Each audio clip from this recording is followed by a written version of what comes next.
Hello friends.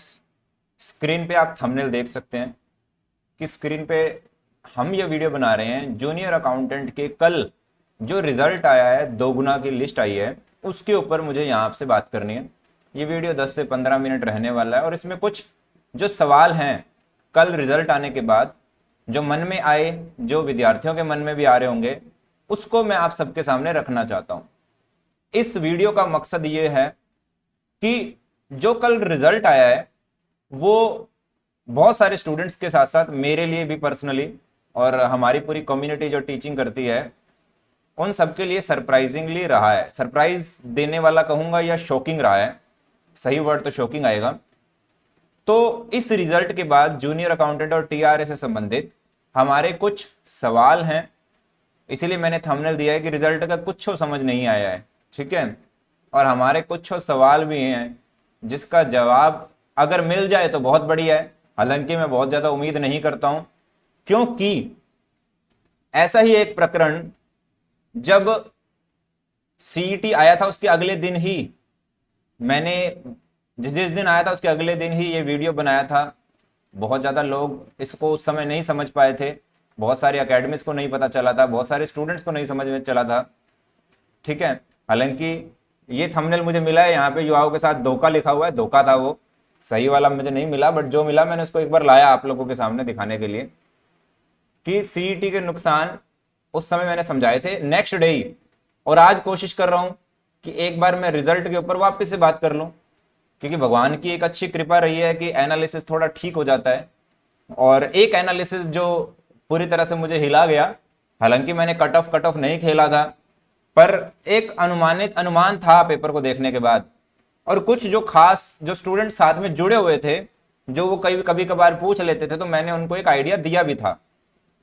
हालांकि मैं cut off वाले गेम से डे वन से ही बाहर था, ठीक है। मैंने बता भी दिया था कि कट ऑफ देने से विद्यार्थियों का नुकसान होता है, कई बार एक्सट्रीम स्टेप उठा लेते हैं। और अब ये लग रहा है कि सही किया था मैंने, कट ऑफ वाला गेम नहीं खेला था। तो चलिए वापस आता हूं। पर बहुत सारे इंस्टीट्यूशन जो कि कॉमर्स की तैयारी भी करवाते हैं और वो कॉमर्स के पेपर को समझते हैं, उन्होंने जरूर अपनी एक कट ऑफ दी थी। और जो कल रिजल्ट आया है उन सबकी समझ से इंक्लूडिंग मी रिजल्ट बहुत ज्यादा एक्सट्रीम आया है, उस पर मैं बात करूंगा, ठीक है। तो चलिए वन बाय वन शुरू करते हैं।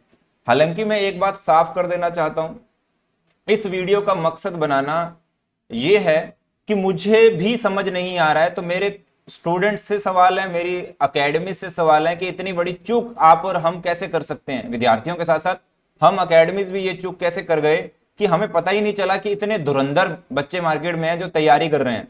तो कुछ सवालों को मैं अपने सामने रखूंगा और आप सभी को मालूम होगा, हालांकि मेरी तैयारी ऐसी कुछ नहीं थी। मेरी तैयारी थी आज बुक्स लॉन्च करने की, मेरी तैयारी आज अलग है, क्योंकि मैंने बुक्स लॉन्च करनी है, बहुत सारी चीजें लॉन्च करनी थी, मैं अलग ही चीज पे काम कर रहा था। बट अचानक से जो कल ये रिजल्ट आया आप सब देख सकते हैं, ठीक है।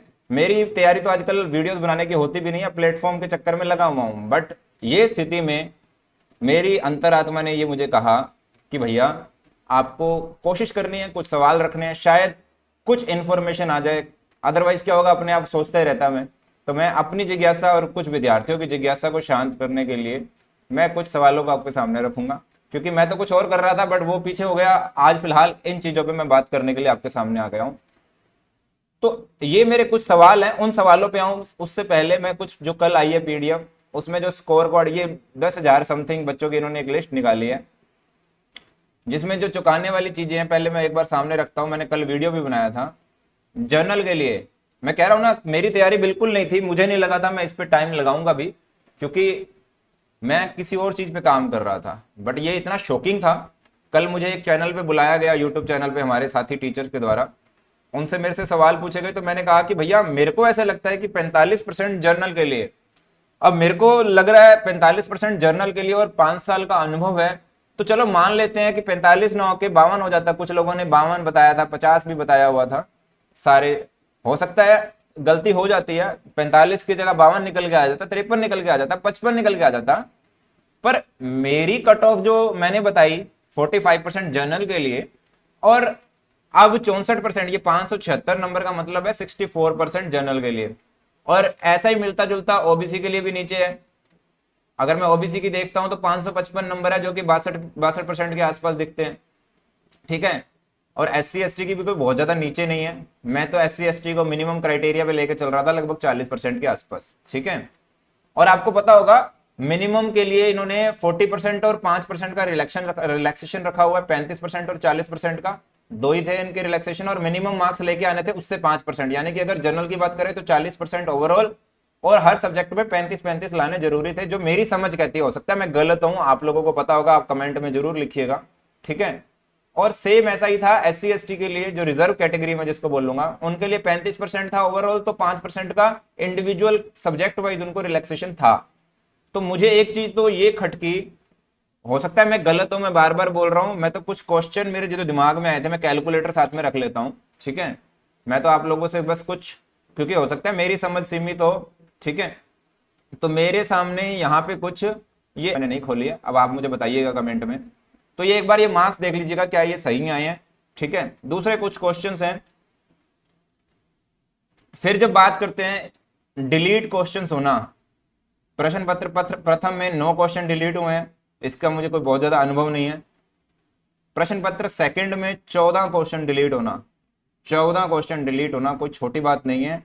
300 क्वेश्चन में से 23 क्वेश्चन का गलत होना।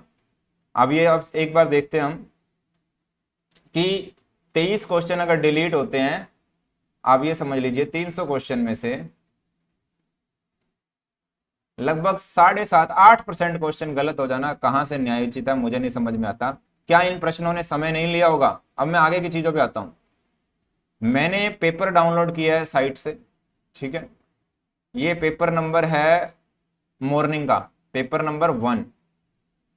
बहुत ज्यादा समझ नहीं है पेपर नंबर 1 की, मैं आज आपको बोलूं। पर जो क्वेश्चन थे, जो बच्चे पेपर अटेम्प्ट करके आए थे, जब मेरी उनसे कुछ बात हुई थी उसी समय, क्योंकि कल मैंने कोई बात नहीं करी है, सिर्फ एक स्टूडेंट को छोड़कर, जिसको मैंने कहा था तो भाई मिठाई बांट दे, उसके 57-56% मार्क्स थे, और उसका भी नहीं हुआ है। जिसको मैं बहुत धड़ल्ले से बोला था, वो मेरे घर भी आया था, मैंने कहा था भाई तेरा तो हो गया। तो जो ये पेपर 1 था, जिन्होंने तैयारी करी हुई थी, जो मुझे मिले थे, तो उन्होंने ये भी बताया था पेपर 1 भी कोई बहुत ज्यादा ईजी नहीं था। ठीक है, और पेपर जो सेकंड की बात करते हैं, इवनिंग का पेपर था ये, मैंने ये बोर्ड की साइट से ही डाउनलोड किया है आज। ठीक है, RSSB से। ठीक है, ये जो पेपर था, सबसे पहले तो ये समझने वाली बात है, ये पेपर को करने के लिए 2.5 घंटे दिए गए थे, जिसे हम कहते हैं 150 मिनट।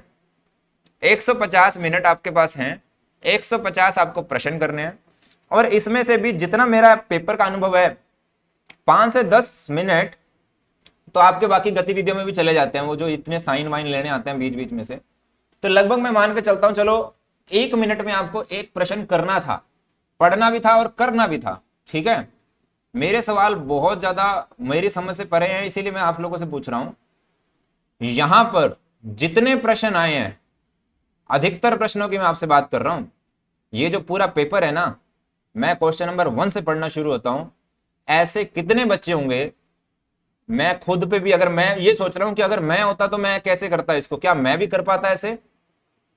ये जो क्वेश्चन जब मैं पढ़ने शुरू करता हूं ना, क्वेश्चन नंबर 1 से, क्या मैं 1 मिनट में पढ़कर इसको आंसर करने की शक्ति रखता हूं?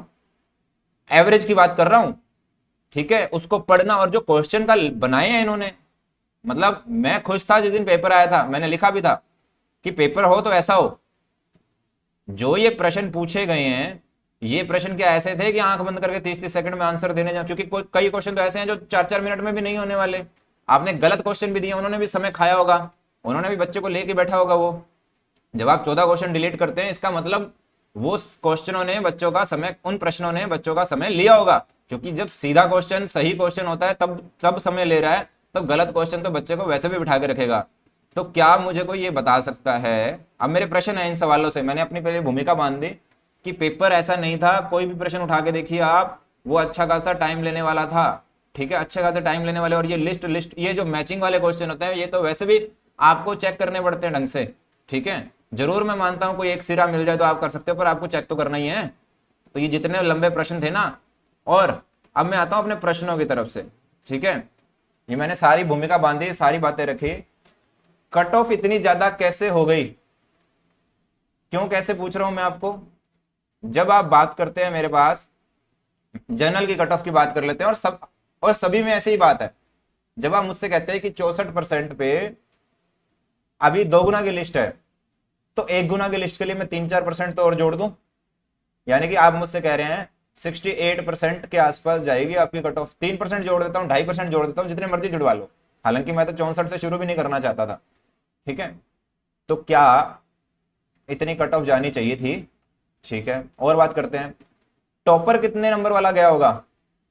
अगर 64% पे 10,000वां बच्चा, या मैं कहूं कैटेगरी वाइज भी बांट लेते हैं, मैं जर्नल के 1200 बच्चे मानता हूं, 1200 सीटें थी सॉरी, तो 1200 का अगर आप 2500 बच्चे भी चुन के लाए होंगे, ठीक है, तो टॉपर कितने नंबर वाला आया होगा? क्या 75% नंबर, 72%, क्योंकि अभी तक स्कोर जारी नहीं हो तो मैं एक अजम्पशन ले रहा हूं, क्या 72% 75% नंबर लाए जा सकते हैं इस तरह के पेपर्स में? अगर लाए जा सकते हैं तो बहुत बढ़िया सवालिया निशान है यहाँ पर, हमें तो समझ में नहीं आ रहा है। ठीक है, बिल्कुल नहीं आ रहा है, क्लियरली बता दे रहा हूं। अच्छा, ये तो जादू चमत्कार कुछ भी कहिए आप इसको, ठीक है, मैं तो कुछ और शब्द नहीं बोलना चाह रहा। तो कट ऑफ भाई साहब, वो 75% बच्चा लाने वाला इतना होनहार किसके पास है? किसी टीचर के पास हो, कोई सेल्फ स्टडी कर रहा हो, तो भैया हमें तो नहीं मिला है, मुझे बिल्कुल नहीं मिला। अगर ये कॉमर्स का, अच्छा, अब इसके अंदर कॉमर्स, साइंस और आर्ट्स और भी जो भी ग्रेजुएशन है सब शामिल हैं। अगर कॉमर्स का बच्चा भी कॉमर्स का पेपर अटेम्प्ट करता और इतने नंबर ले आता तो भी मैं सरप्राइज होता, क्योंकि समय सीमा थी, प्रश्न ऐसे थे जो समय मांगते, अगर आप समय मांग कर ही सही आंसर किए जा सकते थे।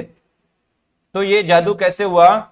और कॉमर्स के बच्चे ना के बराबर हैं, जितना हमें आइडिया है, ये 67,000 बच्चों में कॉमर्स के बच्चे कितने ही सीईटी करके पहुंचे थे। मैं तो सेकंड पेपर की बात आपसे करूंगा, फर्स्ट पेपर में भी मुझे मालूम है कोई इजी नहीं था जो बच्चे दे के आए थे, पर मैं मान लेता हूं आरएस की तैयारी करने वाले या बहुत बड़े लेवल की तैयारी जो जीके की कर रहे होंगे उन्होंने कर लिया होगा पेपर, मैं ये मान के भी चल रहा हूं। पर कॉमर्स वाले बच्चे जिनको मैं जानता हूं, क्योंकि कॉमर्स वाले बच्चे लेके बैठे हैं, वो इधर हमारे पास आए बिना जाते नहीं है इधर उधर, तो कैसे ये पॉसिबल हो गया? आर्ट्स और साइंस के बच्चा, मैं ये नहीं कह रहा वो पढ़ नहीं सकता, पर मैं ये कह रहा हूं उनको इतना पढ़ा किसने दिया? कौन सा ऐसा सज्जन है या कौन सी ऐसी किताब आती है मार्केट में कि वो अकाउंटिंग के क्वेश्चन, आप आरएसआर जीएफआर की बात करते थे, वो क्वेश्चन सिंपल नहीं आए, वो क्वेश्चन आप अटपटे से आए हैं। जिन्होंने पढ़ाया है उन्होंने भी अगर पेपर दिया है, क्योंकि मैं ऐसे लोगों को जानता हूं जो पढ़ा भी रहे थे और पेपर भी दे रहे थे, वो लोग आरएसआर जीएफआर जिन्होंने पढ़ाया था उन लोगों को जोर आ गया, वहां भी गलतियां करके आए, सारे क्वेश्चन सही नहीं है, और आप बात कर रहे हैं कि भैया कि पेपर तो इतना इजी था। ठीक है, अच्छा, तो मैंने 2 क्वेश्चनों को लिया है शुरू के, 67,000 में से 10,000 बच्चे आपको मिल जाना, वो भी 64% पे। आप समझ रहे हैं आप क्या कह रहे हैं? मतलब 64% से ऊपर 10,000 लोग हैं, तो कोई 63% भी होगा, कोई 62% भी होगा, कोई 61% भी होगा। मतलब आपके पास इतने होनहार बच्चे थे कि कॉमर्स का पेपर देके वो इतने नंबर ला पा रहे थे। मतलब आपने पेपर बनाया था, मलाई बनाई थी, जो पढ़ाने वाले उनको समझ में नहीं आ रहा। और ये ऐसा नहीं है मैं अकेला था, दुनिया भर के कॉमर्स के टीचर जो इंस्टीट्यूट्स हैं पढ़ाने वाले, वो आप तक पहुंच ही नहीं पाए इस चीज को। मतलब अब आप सोचिए, जब 64% के ऊपर आपको मिल गए 10,000 लोग, तो मुझे ऐसा लगता है कि 50% से ऊपर कितने होंगे? 30-40 हजार लोग, 20,000 लोग। मेरा ये मानना है कि आपके हिसाब से 50% के ऊपर कम से कम भी आप 30,000 लोग मान के बैठे हैं, तभी तो 64% के ऊपर आपको 10,000 लोग मिल गए। हाँ, मैं कैटेगरी वाइज इनको थोड़ा सा कम मान सकता हूं इस बात को, पर मैं एक जनरल अजम्पशन लेके चल रहा हूं। ठीक है, तो आपको 50% से ऊपर 30,000 लोग मिल गए 67,000 में से। 50% आप क्या बोलना क्या चाह रहे हैं इस बात से? मतलब मेरी समझ से बाहर की चीज है ये। मजे की बात है, आपको दोनों पेपर में इतने नंबर लाने वाले मिल गए, मिनिमम तो लाना ही था ना दोनों सब्जेक्ट्स में। या यहां पर कुछ ऐसा कुछ रूल नया आया है जो पता नहीं चला, जैसे सीईटी नया आया था, हम लोगों को पता नहीं चला था रातों रात, या ऐसा कोई नियम पास हुआ है जो अभी तक पब्लिक नहीं जारी हुआ है? क्या आपको इतने लोग मिल गए दोनों में पास होने वाले? मेरा एक ये अलग प्रश्न आ गया है। ठीक है, क्योंकि मिनिमम 40% नंबर लाना, ठीक है, ओवरऑल में, और 35% में कैटेगरी वाइज को भी साथ में ले रहा हूं, 35% और 40% लाना दोनों भाग में कैसे पॉसिबल हो गया? इतने इंटेलिजेंट लोग मार्केट में थे, और वो भी सिर्फ 67,000 में से। अगर 10-20 लाख लोग होते तो मैं इन चीजों को फिर भी जूम करके चुप करके बैठ जाता। क्या मिनिमम वाला क्राइटेरिया फॉलो हुआ है? क्योंकि ये तब तक नहीं पता चल सकता कि स्कोर कार्ड जब तक जारी नहीं होते। 23 प्रश्न डिलीट होना अपने आप में एक बड़े सवाल खड़े करता है। ठीक है, बहुत बड़े सवाल खड़े करता है कि उसका क्या प्रभाव रहा। वेटेज दिया होगा, ये तो मैंने कल अपने वीडियो में रात को बता ही दिया था कि हर क्वेश्चन को वेट बढ़ा दिया होगा। मान लीजिए सेकंड पेपर था, उसमें 3.10 मान लिया होगा, और जो क्योंकि वहां 14 क्वेश्चन डिलीट हुए थे, मैंने 136 क्वेश्चन मतलब 450 को 136 क्वेश्चन से डिवाइड किया, तो 3 पॉइंट समथिंग मतलब जो भी आएगा 3.10 आया, 3.25 आया, जो भी आया, और मैं गलत क्वेश्चन को 1.10 लेके मान रहा हूं, ठीक है। तो 23 क्वेश्चन डिलीट होने से क्या प्रभाव पड़ा, इसकी क्लैरिटी कैसे पता चलेगी। हालांकि आज अध्यक्ष सर का एक ट्वीट भी आया कि इतने क्वेश्चन डिलीट होना अफसोस की बात है, बट इसका प्रभाव क्या पड़ा, कितने दूरगामी प्रभाव पड़े होंगे, क्योंकि बच्चे का एग्जाम में टाइम भी वेस्ट होता है और रिजल्ट में भी ऊपर नीचे हुआ है, तो वो जो अनिश्चितता आई वो भी 5 महीने के बाद, वो बहुत बड़ी चीज है। अब मैं खुद टीचर से, स्टूडेंट से जो है, मैं अपने आप को भी इसके अंदर कवर करता हूं। क्या हम सच में इतना अंदाजा नहीं लगा पाए कि 50% से ऊपर नंबर लाने वाले 30,000 लोग होंगे 67,000 में से, और 40% के ऊपर लाने वाले, तो मुझे लगता है हर बच्चा 40% से ऊपर लेके आया है।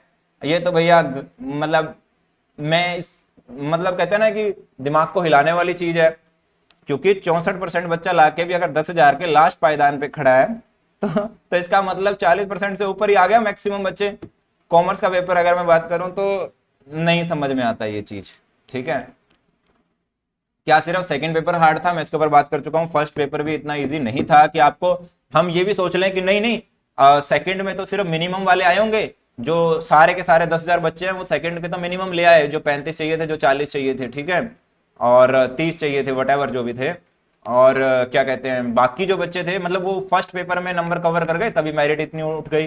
तो भैया ये भी सबसे बड़ा मजाक है कि फर्स्ट का पेपर या तो इतना इजी बन गया था कि सब उसको कर करके आ गए, ठीक है। और मजे की बात है 5 महीने तक ऐसे बच्चे मिले क्यों नहीं इंटरनेट पे। क्या सिर्फ वही बच्चे जो फेल होते हैं वही इंटरनेट पे थे, जो खुश हो रहे थे कि यार 500 नंबर आ गए, और हमसे आगे पूछते थे और हमें वही मिल रहे थे, क्योंकि हमारा सैंपल ही वही बन गया था कि भैया हर बच्चा आ रहा है 400 450 इस तरह की बात कर रहा है, तो मैक्सिमम बच्चे भी यही होंगे। तो जो पढ़ने वाला बच्चा है क्या वो इंटरनेट से दूर रहता है, और वो इतनी तादाद में थे कि वो छुपे ही रह गए। मतलब ये भी थोड़ा सा, तो मेरे दिमाग में इन सब प्रश्नों के अलावा और बहुत सारे प्रश्न चल रहे हैं, तो फिर एक ही प्रश्न है, क्या, सिर्फ क्या ही बचा है मेरे दिमाग में, क्या क्या क्या क्या। हालांकि इसके अलावा भी कुछ है, और कैसे, क्या और कैसे, इनका जवाब नहीं मिल रहा, ठीक है। अगर किसी को मिल जाए तो कमेंट बॉक्स में लिख देना भैया, क्योंकि इसके अलावा और बहुत सारे सवाल आएंगे। हालांकि मैंने बच्चों को, स्टूडेंट्स को यही कहा है कि ये मेरा एक लास्ट वीडियो है इस मुद्दे पे। अगर कोई गहरी बात समझ में नहीं आती है, क्योंकि as a teacher, as a mentor, जो स्टूडेंट मेरे साथ जुड़े हुए हैं, मेरी ड्यूटी थी मैं सवालों को रखूं जो समझ ही नहीं आ रहे। वो मेरे से पूछ रहे सर 45% क्या बात, तो वो उसका सवाल था, तो मेरे को तो समझ में नहीं आ रहा ना भाई। हमें तो या तो हम बिल्कुल ही इस मामले में बिल्कुल फेल हो गए, ठीक है। और मैं तो ये भी कहूंगा कि लोगों को आके इसके ऊपर जवाब देना चाहिए, हमारी कम्युनिटी को भी आना चाहिए, सीईटी के टाइम पे नहीं है, इस टाइम पे आना चाहिए, क्योंकि ये स्टूडेंट्स का मामला है। क्या हम सब इतने वो रह गए, हमें मालूम ही नहीं चला, हमें पता ही नहीं चला कि हमारा स्टूडेंट इतना होनहार है। हमारे पास जो स्टूडेंट्स हैं वो इतने होनहार हो गए, ठीक है, और कि भैया वो इतने नंबर लेके आ रहे हैं, क्योंकि हम तो 50-52% मैक्सिमम टीचर्स यही बोल रहे थे, मैं तो 45 बोल रहा था, कुछ लोग 52 तक गए थे। तो आपको भी नहीं पता चला जैसे मुझे नहीं चला, तो मेरे लिए ये बहुत अतिशयोक्ति वाली बात है। मेरा था कि मैं इस बात को रखूं जो मेरी समझ में आई है, और मजे की बात है मेरी समझ में कुछ भी नहीं आया है, ठीक है। मेरी समझ में सिर्फ ये सवाल आए हैं जो मैंने आपके सामने रख दिए। अब इस पे आप अपना मत, अपनी ओपिनियन जो रखना चाहें। मेरे को कुछ भी नहीं समझ में आया, मुझे क्या कहना है, मुझे इस पे डाउट करना है, मुझे इस पे डाउट नहीं करना है, मैं गलत हूं, मैं कहाँ सही हो रहा हूं, क्योंकि टोटली ब्लैंक है ये मामला। क्यों? क्योंकि मुझे ये स्टूडेंट नहीं दिखे ये कहाँ है। और मजे की बात है इंटरनेट पे बच्चा कहीं भी पढ़ रहा हो उसको, क्योंकि किसी ने व्हाट्सएप नंबर नहीं दिया होता, किसी को कोई इतना ओपन नहीं है जितना मैं स्टूडेंट से बात करता था, तो मुझे क्यों नहीं पता चला। मैं सरप्राइज यहां भी हूं, ठीक है, क्योंकि फर्स्ट टाइम ऐसा हुआ है कि किसी एनालिसिस, जो मैथमेटिकल एनालिसिस था, वहां पर इतने बड़े लेवल पे मेरे साथ वेरिएशन आया हो। मतलब मेरा वेरिएशन है यहाँ पे लगभग 20% से भी ज्यादा का, क्योंकि 45% और यहाँ पे 67% के आसपास चली जाना कट ऑफ, मेरा 20% का वेरिएशन है, जो कि मैं कहीं से भी किसी भी लॉजिकल वे में सही नहीं मानता हूं, क्योंकि 20% का मतलब यहाँ पे हो जाता है लगभग 200 नंबर का डिफरेंस आ जाना, क्योंकि 90 मतलब 900 नंबर का पेपर होता है, तो 20% से ज्यादा का मतलब 200 नंबर का डिफरेंस कैसे आ सकता है, वो मैं डाइजेस्ट नहीं कर पा रहा हूँ, ठीक है। मेरे बहुत से स्टूडेंट नहीं कर पा रहे हैं, मेरे क्या पूरे मार्केट के स्टूडेंट नहीं कर पा रहे हैं, आप कर पा रहे हैं तो अपने विचार जरूर रखिएगा। कितने सही हैं कितने गलत हैं मुझे नहीं पता, आप जरूर अपने विचार रखिएगा, सब एक्सेप्टेबल है, क्योंकि हम तो सवाल ही पूछ रहे हैं, क्योंकि वो खड़े हुए हैं सवाल। ठीक है, ठीक है जी, इसके साथ ही इस वीडियो को यहीं पे मैं कंक्लूड करता हूं। और ये वीडियो मैंने जैसा बताया कि मेरा आखिरी वीडियो होने वाला है इस मुद्दे से रिगार्डिंग, क्योंकि सवाल कितने पूछेंगे और कब तक पूछेंगे। सीईटी में मैं बहुत कोशिश कर चुका हूं, और हालांकि मैंने सोचा था कि ऐसे किसी भी मुद्दे पर मतलब नहीं आऊंगा, पर आज लगा यार ये तो अति हो गई है, मतलब समझ से बाहर की चीज है, तो कम से कम अपनी बात तो रख सकता हूँ। ठीक है, जिसको मैंने कोशिश की कि और भी बहुत सारे सवाल हैं, पर मैंने इतने से इतने सवालों के जवाब भी मुझे मिल जाएं, आधे भी मिल जाएं, तो मैं अपने आप को कि ठीक है यार ऐसा हो सकता है, कोई बड़ी बात नहीं है, तेरे साथ हो गया तो ठीक है। क्योंकि 20-23% की कट ऑफ का डिफरेंस 5 साल के अनुभव के बाद अगर आपको दिखता है तो कुछ तो गड़बड़ है। ठीक है, और मुझे ये चीज कहने में कोई बुराई नहीं है, और मुझे उम्मीद है कि टीचर्स भी सामने आएंगे, वो भी अपनी बात रखेंगे। ठीक है, और इसी के साथ टेक केयर, बाय बाय।